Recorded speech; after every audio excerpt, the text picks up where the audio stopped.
गरुड़ पुराण की कथा कर्म का फल। नमस्कार दोस्तों, आपका हमारे चैनल में स्वागत है।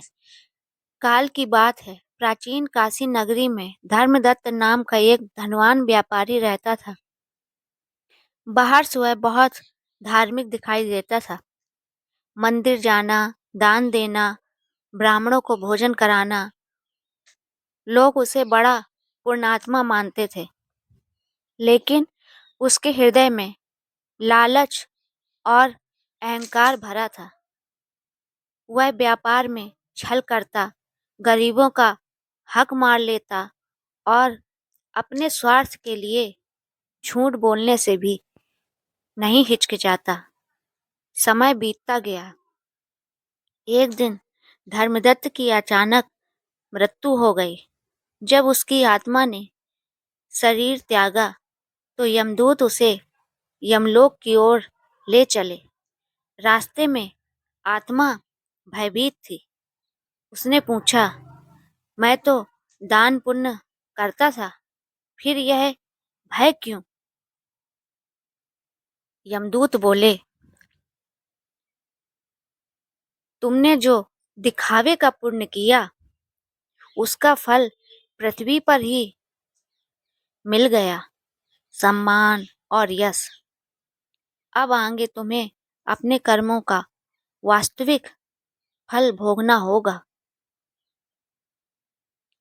यमलोक पहुंचकर धर्मराज यम ने गरुड़ पुराण के अनुसार उसके कर्मों का लेखा खोला। उसमें लिखा था, गरीबों को धोखा देना, मजदूरों का मेहनताना रोकना, झूठ बोलकर धन कमाना और अहंकार में दूसरों को तुच्छ समझना। धर्मदत्त कांप उठा। उसने विनती की, महाराज, मैंने दान भी तो किया। यमराज ने कहा, दान तब पुण्य बनता है जब वह शुद्ध मन और सत्य कर्म के साथ किया जाए। पाप के धन से किया गया दान पाप को नहीं काटता। इसके बाद उसे विभिन्न यातनाओं का दर्शन कराए गए, जहाँ झूठ बोलने वाली की जीभ जलती है, जहाँ गरीबों का हक मारने वालों को भूखा रखा जाता था और जहाँ अहंकारी आत्माओं को अपमान सहना पड़ता था। धर्मदत्त रोने लगा। उसने पश्चाताप करते हुए कहा, काश मैं जीवित रहते यह सत्य जान पाता। तभी आकाशवाणी हुई,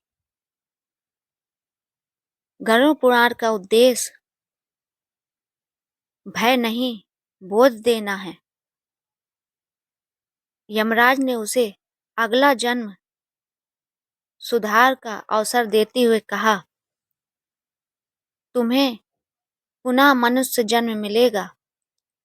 हम इस बार यदि तुम सत्य, करुणा और धर्म के मार्ग पर चलोगे तो मोक्ष की ओर बढ़ सकोगे। अगले जन्म में धर्मदत्त एक साधारण किसान के घर जन्मा। इस बार उसके जीवन में धन कम था, लेकिन हृदय निर्मल था। वह सत्य बोलता, मेहनत करता और जो थोड़ा मिलता उसी में संतोष रखता। यही जीवन उसे अनंत शांति की ओर ले गया।